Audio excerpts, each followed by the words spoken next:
Hi everyone, and welcome back to the channel. I hope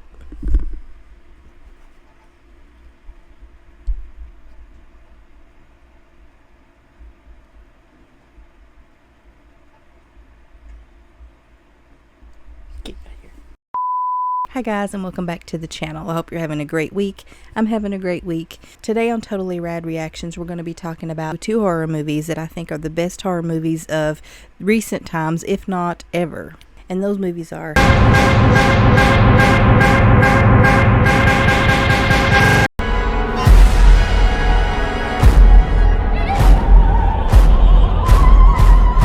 Smile came out in 2022, and it follows Rose Cotter, who is a doctor, and she deals with a lot of mental patients and that sort of thing. Well, one day she has a patient come in, and the patient is scared and almost in hysterics, talking about she's seeing things. It's this creature that's following her around, and it's always somebody different, and it's always smiling at her. That in itself is creepy enough.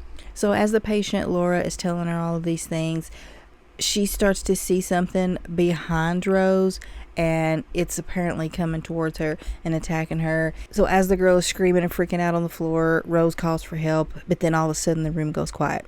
She turns around and she sees Laura standing there with a broken vase or some kind of piece of glass, and she watches as Laura and that's how we begin the movie. As this curse, demon, whatever you want to call it, as it progresses, it haunts you and taunts you with whatever you're being tormented with in your subconscious. That is what this demon will feed on. So Rose can't shake what she saw with the girl taking her own life, and she starts seeing things, and she just thinks it's because of what I saw.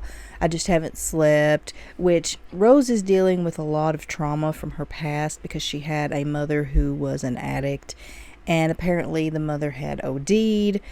Rose, being a child, didn't know what to do. She didn't call for help. She'd been dealing with it for so long, and Rose has an older sister who apparently wasn't there for the worst of it, so she had to deal with all that by herself. Plus now there's the guilt of not calling to get her mother help to possibly save her life. So this thing begins to follow her, taunt her, drive her crazy. It manipulates her mind in so many different ways. She hears things, sees things. Rose has a boyfriend named Trevor. Actually, I think he's her fiance. Well, he started noticing her acting different, her being scared, paranoid. And of course, Rose is starting to see all of this crazy stuff, and nobody will listen to her. Nobody takes her seriously. They just think she's crazy like her mother was. So Rose has a cat named Mustache. Well, of course, as in all of these movies, the cat ends up missing. I'm so sick and tired of all of these new horror movies. If there's an animal in the movie, you might as well forget it. It's gonna die. I can watch a person be beheaded, gutted, split from stem to stern, but if you step on an animal's tail in a movie, I don't like it. And I think most of us are sick of it too. Let the animals live. I'm on Team John Wick. Yeah. So as I said, the cat ends up being dead.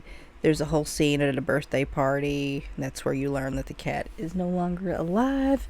And that's pretty traumatic too for everyone involved. This demon is isolating her. Everyone thinks she's crazy. They don't want to deal with her. They think she's nuts. So it's isolating her from any help, any family, any friends. She can't get anyone to believe her. They just think she's nuts. So Rose has an ex-boyfriend named Joel who is a cop, and Joel is skeptical at first, as everyone else is, but then he starts to see the pattern himself, and he wants to investigate it too. Wants to help Rose because he really does love her still. So when Trevor, jumps ship, she reaches out to Joel, and it turns out there was one person that did survive the curse. So Joel takes Rose to see this person in jail, and come to find out that if you kill someone else before the demon kills you, you avoid the curse. Even Rose's therapist doesn't give her any help, and she just thinks she's crazy too. And then there's a moment where the therapist comes to see Rose, but it's really not the therapist. It's just the demon that's manipulating her mind. She's talking to the therapist face to face, and then gets a call from the therapist. Hello? No. So the only thing Rose can think of doing is confronting her biggest demon, which is her guilt over her mother's death. She goes to where she grew up. The house is still standing, and she tries to confront it. Thinking that confronting this demon is going to stop it. Boy, is she wrong. She tries to confront it, and the demon is basically telling her that she is not in control of her mind anymore, and there's nothing she can do to escape. So she sets the place on fire, sets the demon on fire, and she escapes. Is he though? She goes back to Joel's place, and she's telling him, you know, she's sorry for everything and that she just wants to sleep, and will he stay there and watch her sleep? And he says yes, he would stay with her forever. And then she begins to slowly realize that all of this had been a trick that the demon has played on her, using her own mind against her again. Once she realizes she's not really with Joel, she runs out of the house, and the smile demon passes on to Joel because he watches her herself when she's finally taken over by the demon. So now we move to Smile 2, which came out in 2024, and it follows a pop star named Sky Riley. And the music in this movie is pretty good too. Like, I've downloaded a couple of the songs because they're really good. And I didn't know that it's played by the same girl who played in Aladdin as Jasmine. She looks completely different. I would have never have known. Naomi Scott is her name. So the beginning of Smile 2 starts off with Joel, who, remember, was a witness to everything that happened before and watched Rose kill herself. So now he has got the demon. So he's trying to kill someone else and have another person watch, just so that the demon will transfer to that person and not be on him anymore. So he picks these random, I think they're Russian criminals, and I guess because they're criminals, he doesn't feel as guilty. There's one other guy that's there that Joel don't know is there, and that's a kid named Lewis who buys drugs from these people, and Joel leaves him with the curse. And then Joel runs out into the street, and so we cut to Sky, and she's given an interview on Drew Barrymore's show. I love Drew Barrymore. Talking about how she's recovering. She was an addict. She was in a car accident with her boyfriend. His name was Paul, who was played by Jack Nicholson's son. The resemblance is crazy, especially when he's doing the creepy smile. So they had an accident, and he ended up dying, and she had all sorts of injuries, and it was really like a wake-up call to her. So she's making this new promise that she's not going to do any drugs, she's not going to let her fans down, and she promises she's going to be better. So she's at rehearsal, and she's dancing, and everything's going great, and all of a sudden she takes a weird step and her back hurts. In her back, she's got a really bad injury, and she's also got an injury to like her stomach area down to her belly. So she doesn't want to, and you can really tell that she doesn't want to take drugs, but she can't get anything stronger than like a Tylenol from her doctor because, you know, she was an addict. She calls her drug dealer friend, who ends up being Lewis, the guy that witnessed the death and now has the smile demon attached to him. So she goes to get some drugs from him for her back, and I think legitimately she did just want it for her back pain. Lewis is acting crazy, and he's like, "Why are you here?" And she tells him, you know, she texted him wanting to know if she could come over and get something from him, and he didn't remember sending the text, and he's freaking out. He doesn't remember sending the text, and that's because it wasn't him who replied to her text. It was the smile demon. So he finally calms down, and he goes to the other room. So she's standing there waiting. She watches something on TV talking about her and her drug use and her rehab and the death and how she's making a comeback and she's going on tour, and she just gets frustrated and turns it off, and she's waiting for Lewis to come out, and finally she's like, I gotta go. And it's just a shot of the door of the room he went into, and it just kind of lingers on the door, and then all of a sudden there he comes. Then the smile demon takes him, and Sky thinks that he's just ODing. She doesn't know what to do. She tries to help him, and then he just stops. So then Lewis stands up, grabs maybe a 25-pound plate, I'm not sure, off the floor, and he just starts, and that's the end of Lewis. So Sky freaks out, she throws up, she wants to call 911, but then she looks around and sees all the drugs and realizes she's at a drug dealer's house, and she had just made a promise on national TV that she wasn't going to do that stuff anymore. She was going to do better.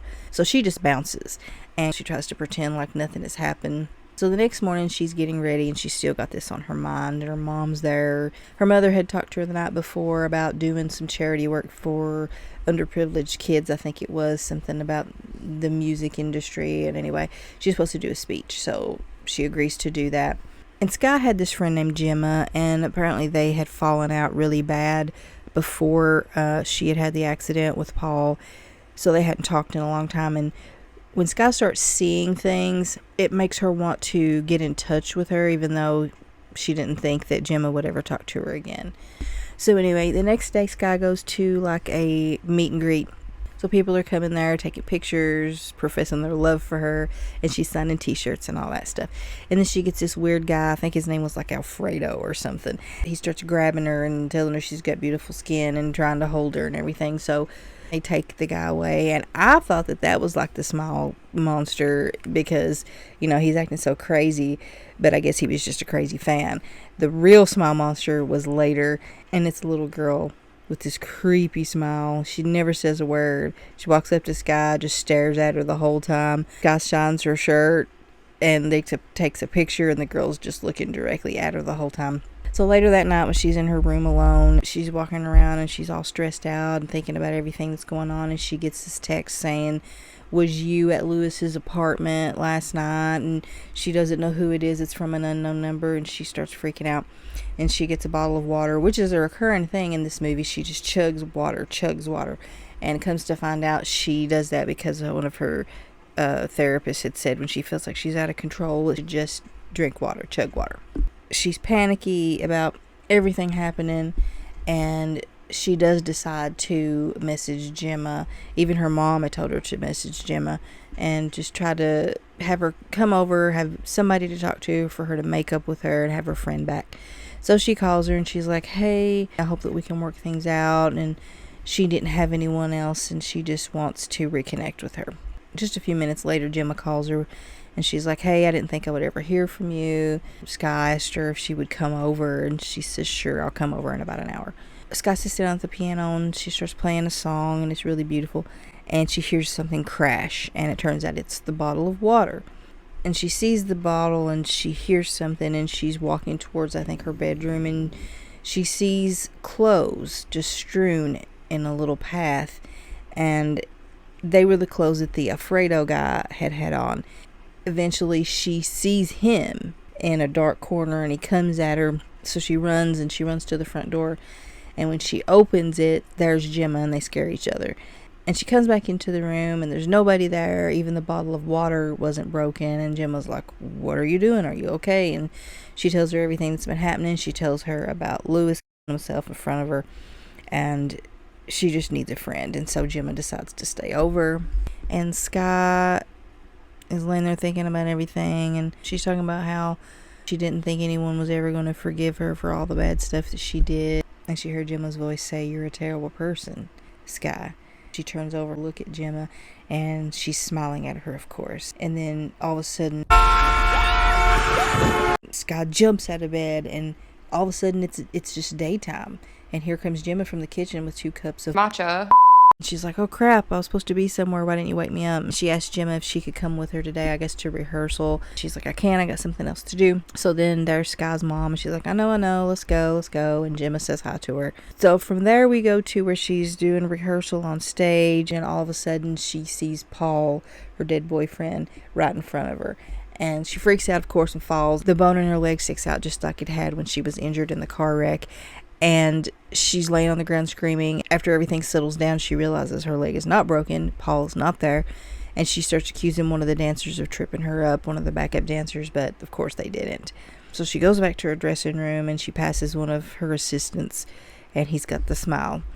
And her room is all trashed, and she's going off the deep end, and she's like, "I can't do this, Mom. I can't do this. And she's like, "You're going to do it." And she asks Sky, "Is she using again?" She's like, "No, I'm not using." See, it looks like she's crazy. It looks like she's losing it and that she's on drugs. Just like in the first Smile, everybody thinks that Rose is just crazy. So it amps up more and more, and she's still getting these texts saying, "I know what's going on with you. Get in contact with me. I can help you." So she goes to this fundraiser, And of course it all goes to shit because she's supposed to give this speech on a teleprompter, but of course all she says was, I'm Sky Riley and I'm here tonight too. And it doesn't say anything else, and she's standing up there trying to fill time. She doesn't know what to do, and she just starts acting all suspect, like saying, I'm not on drugs, I'm not drinking tonight, you know. And then she starts talking about how the music business almost killed her, you know. Then the teleprompter starts to work again, and it's awkward, and everybody's like, oh gosh, something is really wrong.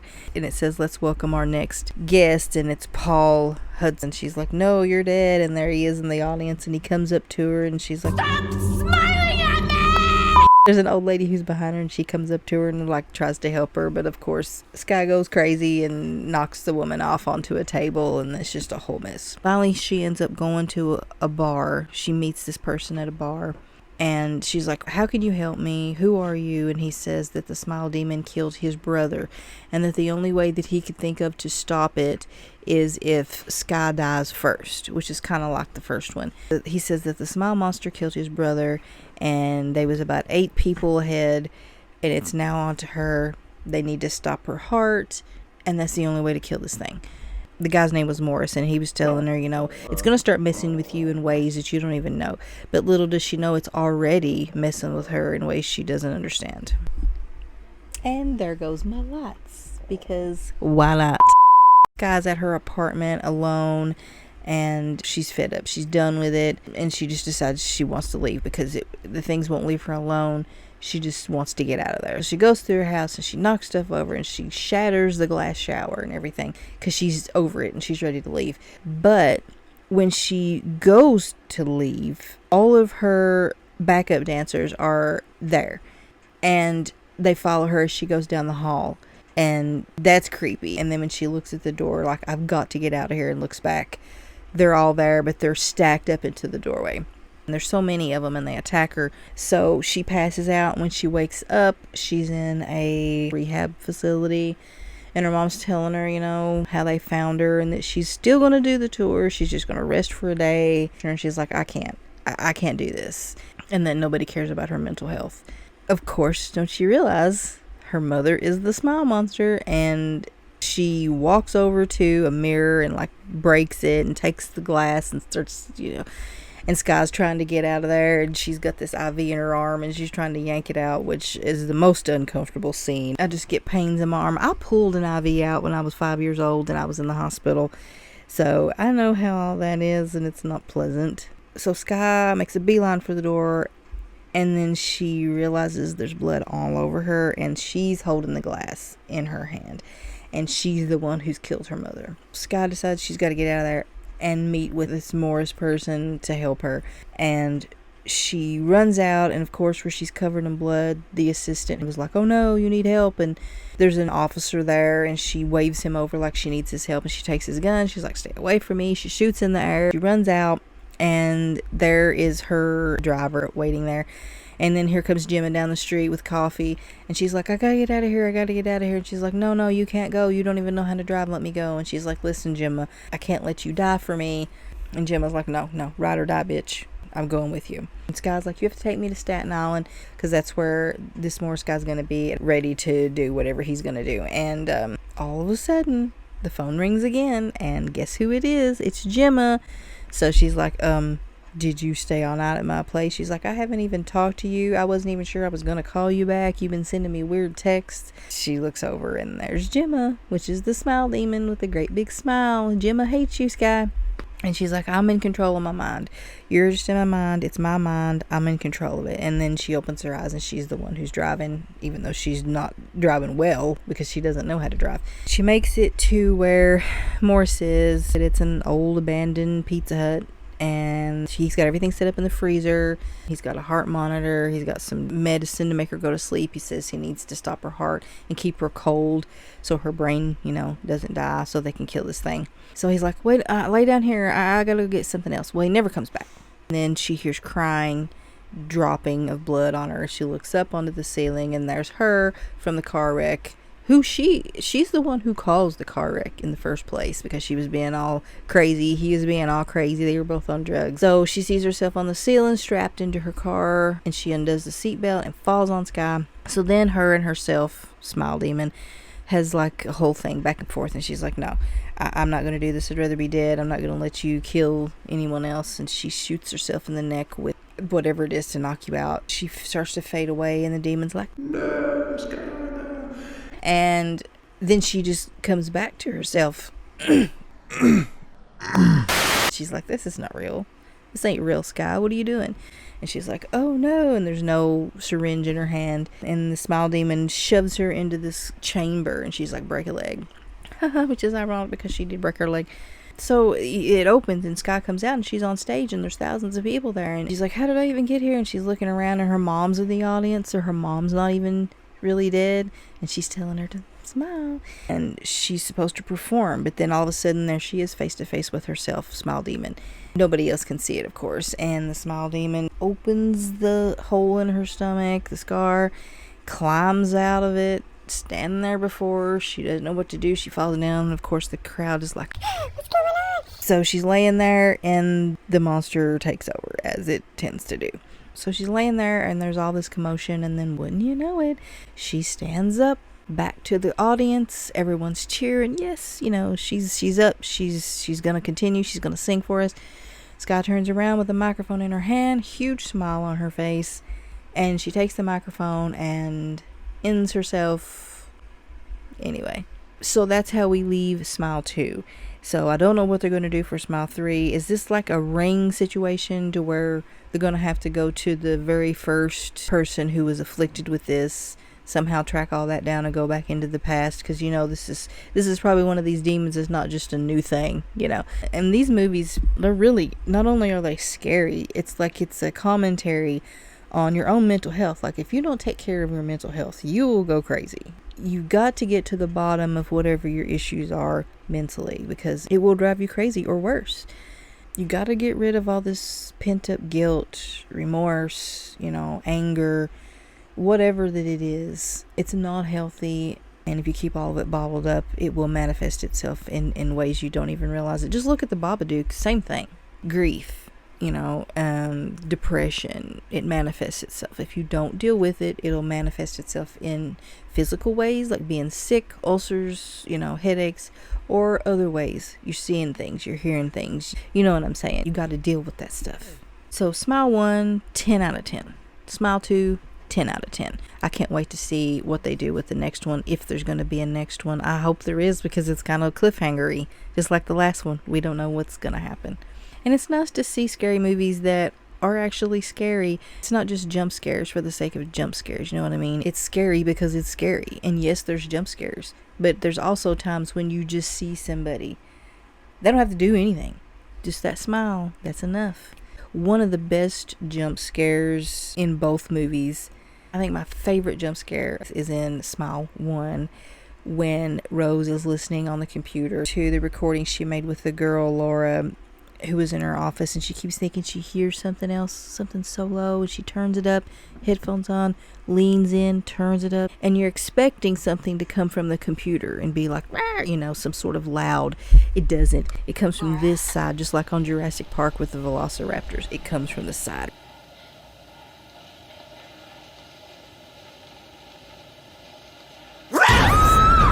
That scared the crap out of me when I first saw that.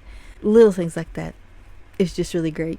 It kind of also reminds me of It Follows, because, you know, it follows you everywhere you go. There it is. And I hope they don't do something, if they make a third, that's gonna be predictable. I mean, yeah, there's some parts of part 1 and part 2, you know, it has to be similar, you know, but I hope they do something for 3 that's a little bit different, something that'll surprise me. And both of those movies so far have been surprising, and they're both really well done. I'm just glad there was no animal to die in Smile 2. So that is my spoiler review of Smile 1 and 2. If you haven't seen these movies and you love horror, watch them, because they're both really, really good, super scary. Which do you prefer, Smile 1 or Smile 2? And what's your favorite scary movie in general? Put it in the comments below. I want to thank you guys again for hanging out with me. If you haven't done so already, please consider subscribing to the channel. It really helps me out. Like, comment, share with your friends. Everything is very helpful. I appreciate it so much. Don't forget to ring the notification bell so you'll always know when I upload a new video. I love y'all so much, and remember, when you're smiling, the whole world smiles with you.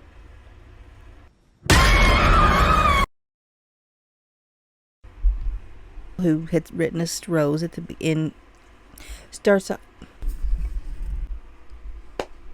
when you're smiling, the whole world smiles with you. Wrong.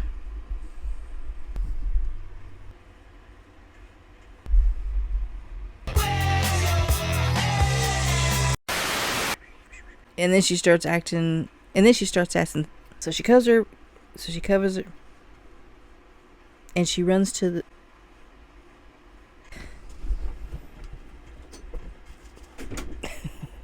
to pass and watch.